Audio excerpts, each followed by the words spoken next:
যার সামনে আগে দাঁড়াইতে আমার ঠ্যাং কাঁপছে, যাদের সামনে দাঁড়াইতেও আমাদের পা কাঁপছে যে এদের সামনে দাঁড়াবো। বাবা বাবা ওদিক জায়গায় গেছি, দুইটা গেছিলাম। আপনারা এখন কি মানুষ রাতে বেলা আমার কথা শুনতেছেন? ইজ্জত আমাকে কে দিছে? আল্লাহ। আল্লাহর নামে ইয়া মুইজু, আল্লাহর নামে এই মুজিল্লু। সৃষ্টিকর্তা মহান আল্লাহ রাব্বুল আলামিন আমাকে এই সম্মান দিয়েছে। যদি আমার এই যে কথাটা শুনতেছেন আপনি, তাহলে আমি তো এই সুযোগে দুটো কথা আল্লাহর বলতেই হয় আমার। তা আমি এখন এই ধরনের রাজনীতি পছন্দ করি। আমি এটা বলতে চাই আপনাদের কাছে। সেইখানে তো আল্লাহ রাব্বুল আলামিন সুযোগ দিয়েছেন, কাজ করেছে। আল্লাহকে কাবা সচ্ছি বললাম যে আল্লাহ রাব্বুল আলামিন রিং রোড করলাম, তুলান কলেজ মাস্টার্স কোর্স বিশ্ববিদ্যালয় করেছি, টেলিফোন সমস্যার সমাধান করেছি, গ্যাসের সমস্যার সমাধান করেছি।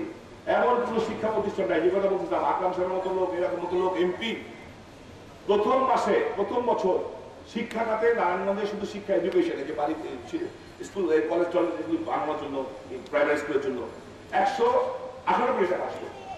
ওনার কোনো খবরই নাই। আমি একটাই 98 কোটি টাকা নিয়ে গেছি আমার এলাকায়, জানেও না। 98 কোটি টাকা আমি একটাই নিয়ে গেছি। আমি এইভাবে করতে করতে করতে করতে একটা পর্যায়ে আমার এলাকায় যে কাজ করেছি, আমি বাংলাদেশের প্রধানমন্ত্রীর পরে সবচেয়ে বেশি টাকা আমার এলাকায় আনছি। 2600 কোটি টাকার কাজ আমি করেছি। কিন্তু 2600 কোটি টাকার কাজ করেছি, এটা যদি আমাদের অপরাধ হয়। আরেকটা অপরাধ করছি কি, তখন আমি আল্লাহরে বললাম, আল্লাহ এই কাজগুলো করছি, এমন কোনো মসজিদ নাই যেখানে আমরা ফান্ড দেই, এমন কোনো স্কুল নাই যেখানে আমরা ফান্ড দেই। নিচে 17 লক্ষ টাকা, উপরে 10 কোটি টাকা বন্ধ দিয়েছি। এমন কোনো মানে স্কুল কলেজ মসজিদ মাদ্রাসা রাস্তাঘাট, একটা পর্যায়ে ছিল সিদ্ধিগঞ্জ ফতুল্লাহ ওই এলাকাতে, একটা পর্যায়ে ছিল, আর দাবি করার কিছু ছিল না। বক্তাবলী এই সমস্ত এলাকাতে ভোট দেয় কিন্তু বক্তাবলী এলাকা থেকে আমাদের, কিন্তু আমরা ওই এলাকায় এখন আমরা যান, গাড়ি দিয়ে পুরো এলাকায় ঘুরতে পারবেন আল্লাহ আমাদের শহর উপশহর বানাই দিচ্ছি। আমি করি নাই, আমি কি করছি, সরকার তো টাকা নেন না, চুরি না করে 11টা পৌঁছায় দিয়েছি। এই তো আল্লাহ হুকুম ছিল। তো যদি এটা করে থাকি তাহলে এইটার নাম কি অপরাধ। এরপর একটা অপরাধ করছি, কি করলাম, আমি অপরাধ করলাম, আল্লাহকে বললাম, আল্লাহ সুবহানাহু ওয়া তাআলা আমি মানুষের জন্য করতে পারছি এগুলি, আপনারে খুশি করি কেমনে আল্লাহ, আপনাকে আমি কিভাবে খুশি করি। এই কাবা শরীফ দিয়ে চিন্তা করতেছি কেমনে করি। ভাবলাম মসজিদ বানায় একটা, চিন্তা করলাম এটা তো অনেকেই বানাইতে পারে। মসজিদ আল্লাহর রহমতে আমাদের ঘরে এলাকায় এলাকায় মসজিদ আছে। চিন্তা করলাম মাদ্রাসা করি, ভালো এটাও তো অনেকে করতে হবে। তারপর আবার মাদ্রাসা এখন অস্ত্র বস্তু বানায়, আবার আরেক পাপের মধ্যে করি কিনা আরেক সন্দেহ আছে। কি করি কি করি কি করি কি করি অনেক চিন্তা করছি। আর ওইটা এমন এক জায়গায় যারা গেছি আমরা সবাই, মানে যারা অনেকেই গেছে আল্লাহর ঘরে, ওখানে গেলে কিন্তু শরীরটার ভিতরে এই মনটা মোমবাতির মতো গুলা পড়ে যায়, ওখানে কিন্তু কিছু থাকে না। অনেকক্ষণ পর হঠাৎ আমার মনে হয়েছে নারায়ণগঞ্জের মা বোনেরা আপনাদের কাছে মাপ চাই, মা বোনেরা আবারও মাপ চাচ্ছে। কিছু কথা বলবো যেগুলি আপনাদের সামনে আমার বলা উচিত না। এখানে মুরব্বীদের কাছে মাপ চাচ্ছি। সেখানে নারায়ণগঞ্জের পতিতালয় আমি তখনই শপথ করলাম, আল্লাহ সুবহানাহু ওয়া তাআলা আমি সবচেয়ে বেশি খুশি আছি দুটা এই কয়েকটা মসজিদ ইমাম সাহেব। একটা হলো বালাচি মসজিদের ইমাম সাহেব, আমার চাষাদা মসজিদের ইমাম সাহেব, তারপরে আমার যে অন্য পার্টি করে তারপরে আমি বলতেছি যে ডিএটি মসজিদের ইমাম সাহেব আওয়াল সাহেব সহ সব মসজিদ, ওনারা 3-4 জন মিলেই আমার দাদুর বাড়ির সামনে মসজিদ আছে, উনি ইমাম সাহেব, দেবক শুক্রকারী মসজিদের ইমাম সাহেব, ওনাদের আমি চুপ করে ফকিরুল্লাহ মসজিদের ইমাম সাহেব, এদেরকে আমি ডাকছিলাম যে আমাকে হাদিস ফাদিস সব ঠিক করে দেন। আমি গোপনে বসে, আমার কেউ জানে কেউ না, আমি শপথ করলাম, আল্লাহ আমি এটা উঠাবো ইনশাল্লাহ, গায়ের জন্য না, পুনর্বাসন করবো মানুষগুলিকে। আপনারা মুরব্বীরা মানে অবাক হবেন, শুনলে অবাক হবেন যে ওখানে বলতেও নিজের কাছে লজ্জা লাগে, ঘৃণা লাগে। যেই বাচ্চাগুলি দিয়া ওখানে ওরা ব্যবসা করাইছে, সেই বাচ্চাগুলির মধ্যে প্রায় 2000-3000 কত বাচ্চা ছিল, তাদের বয়স 7 থেকে 11 পর্যন্ত, শারীরিক গঠন হয় ওই বাচ্চাগুলিকে নিয়ে তারা বিক্রি করছে। এই মায়ের কোখ থেকে আমরা জন্ম নেই, সেই মায়েরে আমি বিক্রি করি। আমার কাছে মনে হয় ওই সমাজের প্রতি আমার ঘৃণা লাগে। একটা পত্রিকা দেখলাম কদিন আগে লেখছে, আমি নাকি এটা ভুল করেছি। আমার এক ছোট বোনের বরাদ দিয়া বলছে এটাকে আমার ভুল ছিল। কেন? সমাজকর্মীরা নাকি এটাকে পছন্দ করে না। ওই সমাজকর্মীর কপালে আমি কুষ্টা মারি, লাঠি মারি, যে সমাজকর্মী বাবা মারে বিক্রি করতে চায় আর এই সমস্ত চেনা বৃদ্ধি করাতে চায়, ওই সমাজের মানে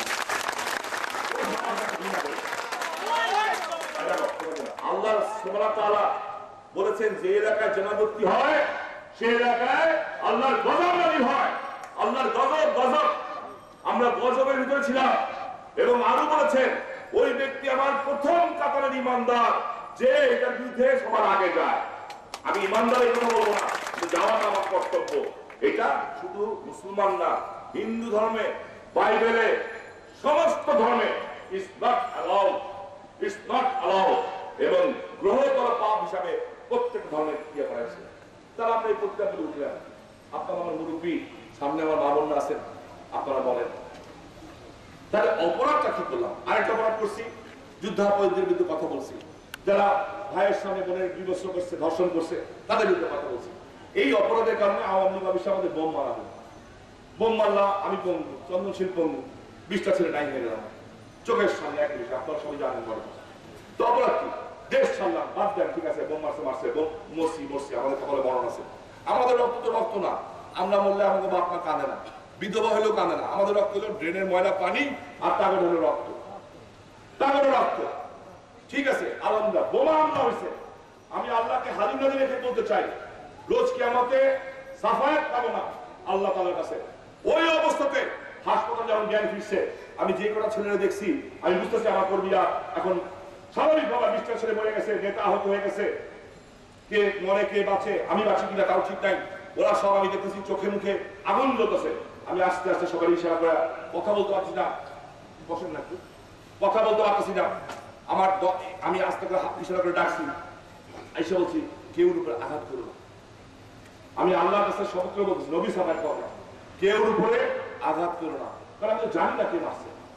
আঘাত করো না। এত বড় বোমা হামলা হলো, একটা লোককে আঘাত হতে দিলাম না, একটা বাড়িতে ফুলের টোকা পড়তে দিলাম না, একটা বাড়িতে ফুলের টোকা দিতে বললাম না। বোমা হামলার একজন আসামি গ্রেপ্তার হয়েছে নারায়ণগঞ্জের, আমি এই কথা বলবো না। সে কি স্বীকারোক্তি দিচ্ছে, সেই স্বীকারোক্তিতে এদিকেই কোন জায়গায় একটা বাসায়, হ্যাঁ, সে বলছে যে এটা তদন্তের ব্যাপার, আমি কাউকে ছোট করার জন্য বলতে চাই না, আমি কাউকে খাটো করতে চাই না, কাউকে হুমকিও দিতে চাই না। যখন প্রমাণিত হবে তখন সত্য মিথ্যা আল্লাহ বলতে পারে। আমি আল্লাহর কাছে বিচার দিচ্ছি, আপনাদের কাছে বিচার দিচ্ছি। তাহলে কেন দেশ ছাড়লাম? দেশ ছাড়া এলো ইলেকশনে 33টা সেন্টারে আমার বাক্স বন্ধ হলো চোখের সামনে।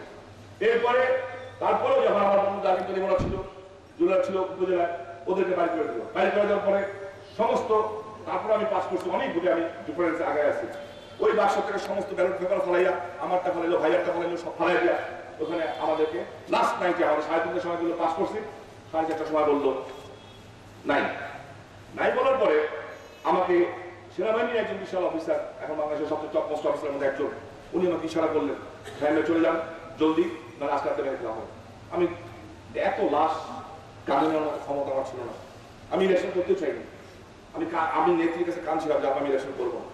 আমি চোখ বন্ধ করে লাশ দেখি, আমার কর্মীগুলি মারা গেছে সব, এই এলাকা আলিম মারা গেছে, কত মানুষ মারা গেছে, মসু, আক্তার, বাপি, কত ছেলে নাই নেমে আমার চোখের সামনে। এটা কোন রাজনীতি? এটা নাম রাজনীতি? মারা আমারে মা, ডাইরেক্ট মার, একটা গুলি করে মেরে দেবে। আমারে মারার জন্য কি মানুষ মারা দিবা? এটা হইল? বাচ্চা বাচ্চা মেয়েগুলি আজকে বিধবা, ওদের জীবনটা একবার চিন্তা করে দেখেন তো, একবার চিন্তা করেন। আপনাদের কাছে বলি অপরাধটা কি? রাজনীতি করছি? অপরাধটা কি? জন্ডার বিরুদ্ধে কথা বলছি? অপরাধটা কি? স্বাধীনতার পক্ষে কথা বলছি? অপরাধ কি? এলাকার জন্য কাজ করছি? অপরাধ কি? বেসামরিককে উঠাই দিচ্ছি? আমি আপনাদেরকে জানতে চাই, আল্লাহকে হাজির নাজির রেখে দেশ ছাড়ছি, দেশ ছেড়ে চলে গেছি, আমার বাড়িতে হামলা করছে, একটু বসতে অসুবিধা হয়, আমার বাড়িতে হামলা করছে। বাড়ি হীরামহল, আমার বাবার বাড়ি, আমার দাদার বাড়ি, আমার বাবার বাড়ি। হীরামহলে তারা পেশাব করছে, হীরামহলের ভিতরে আগুন দিছে, আগুন দিছে। এখন আছে কিন্তু তারা আগুন। আমি যে চোখের ইশারা দিই, ও 14 কুশি নাই হয়ে যায়। আমার ভাবি নাসিম ওসমানের বউ, আমার ভাবি চুরি মামলা দিচ্ছে, কোর্টে নিয়ে হাজির করছে।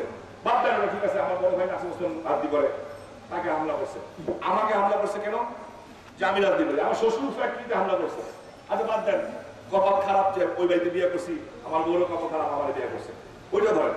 কিন্তু আমি একটা জিনিস জিজ্ঞেস করছি, আমার বড় ভাই সেলিম ওসমান, আপনার অনেকে চিনেন এখানে, সে কিন্তু কোনো রাজনীতি করে না, কোনোদিন রাজনীতি করে নাই। আগে করতো, সবার আগে। সে ব্যবসা করে, তার ফ্যাক্টরিতে শ্রমিক যা খায় সে তাই খায়, একসাথে তারা ওইভাবে হয়েছে।